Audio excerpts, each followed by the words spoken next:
तो अल्लाह ने ईसा इब्न मरियम को कुर्ब क़यामत में जो मुंतखब किया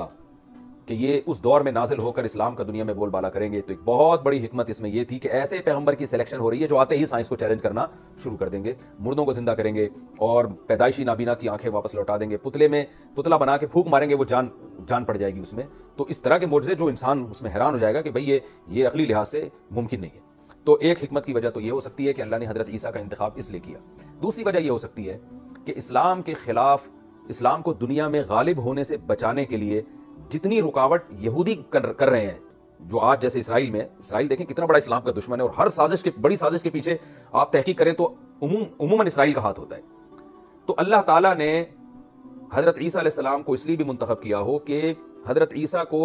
अपने यहूदियों ने अपने ख्याल के मुताबिक तो कत्ल कर दिया था, लिहाजा कत्ल के मुजरिम तो बन चुके हैं ना वो, चाहे वो हकीकत में अल्लाह ने बचा लिया हो, लेकिन गुनाह तो हो गया ना। तो अल्लाह ने हजरत ईसा अलैहिस्सलाम से जो वादे किए थे कि मैं आपको इनसे बचाऊंगा, तो वो वादे की तकमील जब भी मुमकिन है कि अल्लाह हजरत ईसा अलैहिस्सलाम को नाजिल करके यहूदियों से उनकी जंग करवाएं।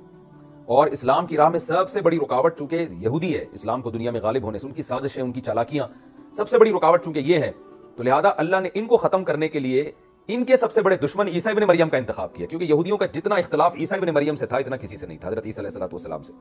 तो उसमें दोनों काम हो जाएंगे कि ईसा अलैहिस्सलाम की तरफ से इंतकाम भी हो जाएगा और इस्लाम के सबसे बड़े दुश्मन का खात्मा भी हो जाएगा। यानी इस्लाम के सबसे बड़े दुश्मन को खत्म करने के लिए इस्लाम के दुश्मन के सबसे बड़े दुश्मन का इंतखाब किया गया है, हम इसको यूं ताबीर कर सकते हैं। तो और इसके लिए इंतखाब भी उस टाइम का किया गया है, यानी हजरत ईसा के नुज़ूल का इंतखाब उस वक्त होगा जब दज्जाल जाहिर होगा, जो यहूदियों का सबसे बड़ा नुमाइंदा होगा, यहूदियों का सबसे बड़ा मददगार होगा। तो गोया नतीजा क्या निकला, यहूदियों का जब सबसे बड़ा सपोर्टर दुनिया में आएगा,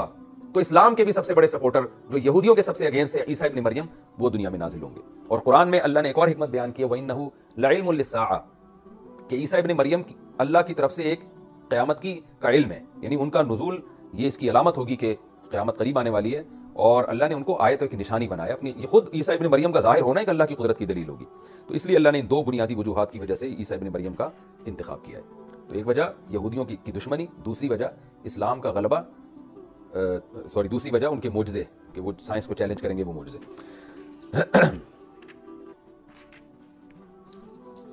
फबिज़ुल्मिन मिनल्लज़ीना हादू हर्रमना अलैहिम तय्यिबातिन उहिल्लत लहुम, यहूदियों पर उनके जुल्म की वजह से पाकीज़ा चीज़ें भी हलाल की गईं। तो मैंने बताया कि पाकीज़ा चीज़ों का हराम होना एक सज़ा है अल्लाह की। एक तो अल्लाह की तरफ से कुछ पाकीज़ा चीज़ें हराम होती हैं, जैसे यहूदियों पर चर्बी हराम हो गई, और इससे बड़ी आजमाइश ये है कि आप खुद अपने ऊपर हलाल चीज़ों को हराम कर लो। ये तो यानी ऐसा ही है जैसे एक आदमी अपने आप को खुद डंडों से कूट रहा हो,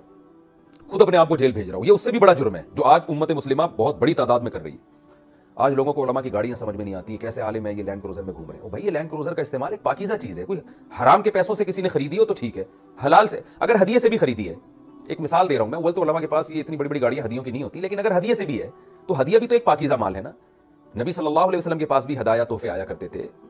बादशाहों के पास भी तोहफे आते हैं। तो अगर किसी ने किसी आलिम को कोई गाड़ी गिफ्ट कर दी, कोई चीज़ गिफ्ट कर दी और वो बेचारा उसमें घूम रहा है, तो ये भी पाकीज़ा है। ये हदिया हराम उस वक्त बनेगा कि जब आलिम ने दीन में तहरीफ की हो और लोगों के मतलब का मसला बताया हो खुश करने के लिए, और उस पर उसको जो गिफ्ट मिला तो वो गिफ्ट नहीं, वो रिश्वत है, वो हराम है फिर। या किसी ने दिल की खुशी से ना दिया हो। दिल की खुशी से ना देना क्या होता है कि किसी मौलाना साहब के पास आप जा रहे हैं, अब आपको ये कि यार इन मौलाना साहब को हदिया ना दिया तो ये बुरा मान जाएंगे, तो ये दिल की खुशी के बगैर है, ये भी हराम है। तो अगर आपने किसी नेक आदमी के पास घर अच्छा देख लिया, आलिम ना भी हो, बाज़ लोग बहुत नेक होते हैं, लोग उन पर भी एतराज़ कर रहे होते हैं, यार इतने बड़े तबलीगी को देखो, इतने नेक बनते हैं, और घर देखो डिफेंस में कितना बड़ा इन्होंने बंगला बनाया हुआ है और कितनी महंगी घड़ी रखी हुई है। हमारे शेख हज़रत मुफ्ती रशीद अहमद साहब रहमतुल्लाह बहुत परहेज़गार थे, अल्लाह उनकी मग़फ़िरत फरमाए। तो बहुत महंगी घड़ी इस्तेमाल करते थे, बहुत महंगी गाड़ी इस्तेमाल करते थे, तो लोग उन पर तंज़ करते थे। तो और भी बहुत से उलमा को मैंने देखा है कि जो अच्छा लाइफ स्टाइल होता है तो तंज़ करते हैं। तो ये भी पाकीज़ा, सहाबा में बहुत से ऐसे थे, हज़रत उस्मान गनी रज़ी अल्लाह तआला अन्हु मशहूर है दौलतमंदी में, हज़रत मुगीरा इब्न शोबा रज़ी अल्लाह तआला अन्हु, हज़रत हसन रज़ी अल्लाह तआला अन्हु बेपनाह दौलतमंद थे, हज़रत मुआविया रज़ी अल्लाह तआला अन्हु हज़रत हसन का बहुत ज़्यादा इकराम किया करते थे, बहुत ज़्यादा उनको हदाया और गिफ्ट दिया करते थे कि सिर्फ इस बेस पर कि ये नबी सल्लल्लाहु अलैहि वसल्लम के नवासे हैं। तो ये सब चीज़ें अगर आप अपने ऊपर हराम कर लेंगे तो इसका मतलब आप भी इसी आयत के मिसदाक हैं, बल्कि आपका जुर्म तो शायद इससे भी बड़ा है कि अल्लाह नहीं हराम कर रहा, आप खुद अपने ऊपर हराम कर लें। इसी में निकाह की कसरत भी है कि अगर एक आदमी का दिल चाहता है 2-3 निकाहों का और वो सिर्फ उस एक अल्लाह की नेमत से फ़ायदा उठाने के लिए कर रहा है और हुकूक अदा करने का इल्तिज़ाम करता है, तो उसे मलामत करना भी इसमें दाखिल है। तो ये भी इस आयत में दाखिल है कि एक पाकीज़ा चीज़ है, अल्लाह ने हलाल की है, तो आप क्यों उस पर पाबंदियाँ लगा रहे हैं। तो यहूदियों पर तो अल्लाह ने हराम कर दी थी और हमने अपने ऊपर खामखा में बहुत सी चीज़ों को हराम कर दी। एक आदमी के पास वसाइल ही नहीं है गोश्त खाने के, वो नहीं खाता, वो दाल पे गुजारा करता है, ठीक है, लेकिन आपके पास वसाइल हैं, आपको अल्लाह ने नेमत दी, आप अच्छी खुराक खा सकते हैं, लेकिन आप उससे ये कह के इज्तिनाब कर रहे हैं कि जी मैं दुनिया की नेमतों में जनाब अगर पड़ गया तो पता नहीं अल्लाह नाराज़ हो जाएगा, तो ये आपकी सोच गलत है। हाँ, कोई इस बेस पे दुनिया की नेमतों से इज्तिनाब करता है कि कहीं मैं इनमें पढ़ के अल्लाह से गाफिल ना हो जाऊं, कमज़ोर दिल आदमी है, तो वो एक अलग बात है।